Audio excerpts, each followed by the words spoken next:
ladies and gents, welcome back to Crypto Sense, your source for crypto knowledge. And what a day it is. Another absolute bloodbath. Look at that. We're minus 20% on Neo. That will pee off my friend who is a massive Neo maximalist. Sorry, mate. Never mind. I mean, I'm sure it will come back. I wouldn't stress too much. They're all going to come back. To be honest, I barely look at these prices anymore. I mean, I'm fully aware of them in order to get some decent prices and some good scoops on days like this, which is exactly what you should be doing. Bloody look at Tether there. That is unbelievable. It's been up and down like a yo-yo. This is meant to be. Ooh, look at that. That's meant to be a flat line, by the way, ladies and gents. Anyway, sorry, distracted. I will stop doing that. Across the markets, red. We're back to Black Friday. Last Friday was the lowest we've seen in a while. We are there, if not slightly. Yes, we have surpassed Black Friday's negativity, but that's fine for people that understand where this is going, for people that could see the value, the beauty, the simplicity of the technology. They'll be rubbing their hands together and buying more. I know a lot of the people in the chats that I am with, that I'm on, are basically doing just that. They're buying up as much of their precious Bitcoin as they can, and with very good reason. I mean, I was on my way back from work today when I saw this in this absolute poo rag, the Daily Telegraph. Lloyd's Bank in Bitcoin crackdown. Don't know if you could see that. I found it up here on their website, and I read through the article. There are so many inaccuracies. I was thinking of writing to them, but then I was like, well, don't actually care enough, and they probably wouldn't listen. They wouldn't correct it anyway. So I figured that I would. No, they want me to register for blooming reading this. Forget that. I don't want them to have my details. So, where was it? They mentioned in the article that, where is it? It's on page 2 of this, that India banned Bitcoin because that was what was going round a few weeks ago. However, anyone that read slightly into the articles or read the follow-up interviews found out very quickly that that was not the case, and it was they were misspreading news. I refuse to call it fake news because I dislike the term, but I'm pretty disgusted. I mean, it's the Telegraph, you know. We all know that they hold themselves to very, very high standards, but you know, the absolute disgrace of a news agency misreporting the news, which had already been corrected by other agencies. You know, you begin to wonder, why are you actually misreporting it? Have you missed the correction, or are you doing it on purpose? Are you trying to scare holders of Bitcoin into selling? Why might they do that, you ask? Well, if I was a holder of Bitcoin, and I turned around and tried to sell my... Well, I am a holder of Bitcoin, which is why I kind of laughed at myself a little bit. If I try and turn around and sell my Bitcoin, I will, and I had enough, I will ultimately be pushing down the price. So by spreading this in a national newspaper, they're manipulating the price. You know, discreetly, non-discreetly, up to you to decide. But I mean, look at this. Look at these two headlines, right? Want to sell Bitcoin? This is how long it will take and how much it will cost. Well, you know, if you sell it through Coinbase, it's going to cost. If you sell it to a mate or to someone through localbitcoins.com or an equivalent, then, you know, you'll pay the fees of the site, which aren't that extortionate at all, and the transaction fee. What's the big deal? I bought something in Bitcoin about month and a half ago. Yeah, there were transaction fees, but you know, it's the price you pay for operating outside the banks. I mean, you look at someone like what's his name? The WikiLeaks guy, Julian Assange. Julian Assange. And also it happened to the Mega Uploads guy, where, you know, the governments decide that they don't like the activities of, you know, Mr. XYZ. They get in touch with the banks, close down his accounts, freeze his assets.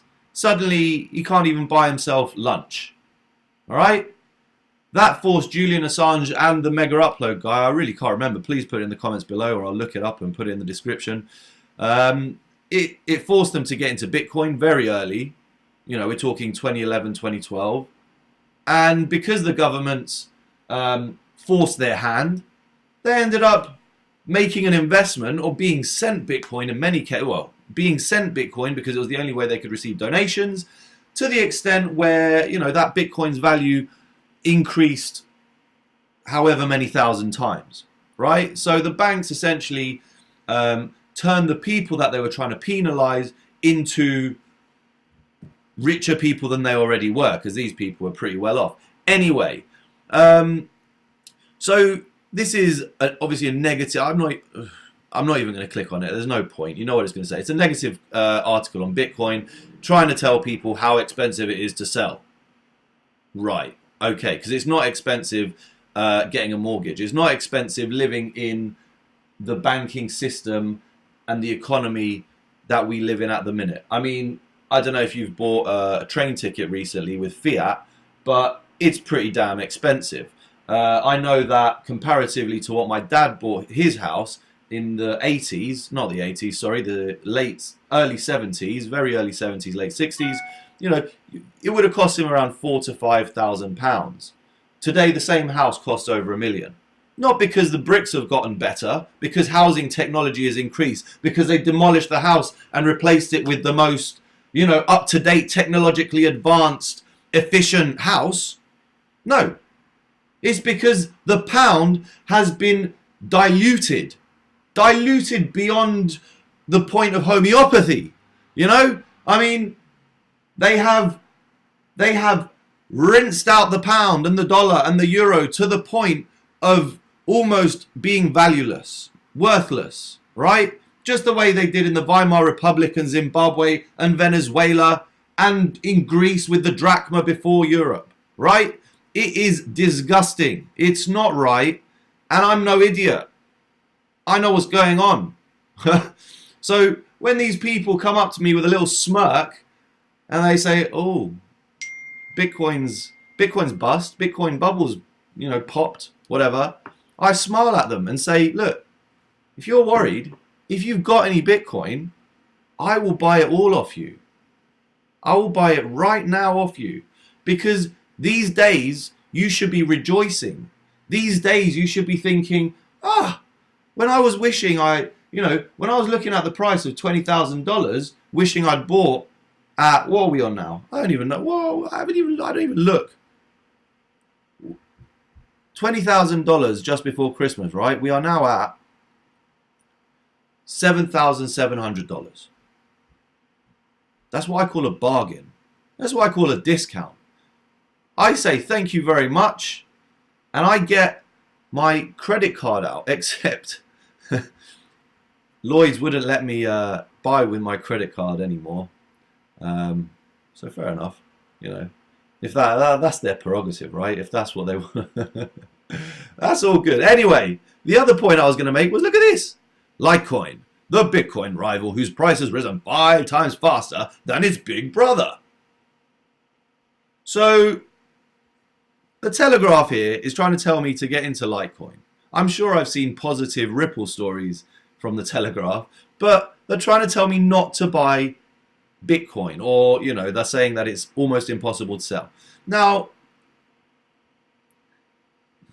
you know, you can go with what they're saying if you want. I know what I am concluding from this whole little episode. And I am buying Bitcoin more confidently, more regularly, and more enthusiastically than ever, ladies and gents. The space is looking really good. You know, I'm not going to do a Lightning Network watch today because doing it every day I realise is a bit silly. I'll do it once a week, whatever. It is increasing rapidly. You know, the capacity, the Bitcoin capacity of the network is growing. We're at 4.5, 5 Bitcoin at the moment. 1,800 nodes, 1,700 nodes. This is developing. This is getting there. We are getting there. You know, and there are other things, the privacy technologies, there are all sorts of things going on, positive things going on within Bitcoin. All you've got to do is scratch beneath the surface, not listen to news articles like this, which are spreading lies, undeniable lies. I can't believe they said that thing about India banning Bitcoin, when about literally 2 days ago, they had officials, I think it was from the embassy, it was maybe not the embassy, it was government officials came out, did interviews, and they were saying, no, it's been misreported. All right, we are not banning Bitcoin. It was to do with exchange regulations and know your customer rules, which, is fair enough. You want to get the bad players out of the space. You want to get the, you want to get the negativity and all of these rumors and, all right, regulation, some people not into. Personally, I think it's necessary for mainstream adoption. Those people that have become crypto millionaires because they were buying in 2011, they ended up with a few thousand Bitcoin, whatever, they're not going to like it. But at the end of the day, we've all got to pay our taxes, and they're not going to let this go unregulated. I'd imagine they will find a way of regulating it and, do what the government does, right? Anyway, don't listen to rubbish. Read into these articles more than just, surface skimming. Because if I hadn't read from a few other news sources, I can't remember which the news sources were. I did put it in another video. But if I couldn't remember which source had informed... Sorry, if I hadn't read the article which categorically denied that Bitcoin were banning Bitcoin, then... I would have believed this Telegraph article, perhaps, or, I certainly wouldn't have been as aware of what was going on as I am. Guess my point is, watch these videos. I'll bring you all the news that comes my way. Do your own research, and make sure you're informed. Be aware that there are people that do not want Bitcoin to skyrocket anytime soon. Okay, they want people to get out. They want people to sell. They want to push the price down. Why?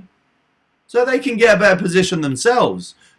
I will do a video one day about how banking works and why we need Bitcoin in order to break ourselves free from the shackles of the banking system, the global central banking system. Okay, your IMF, your Federal Reserves, depending on which country you're in, the Bank of England. Why it's important? Because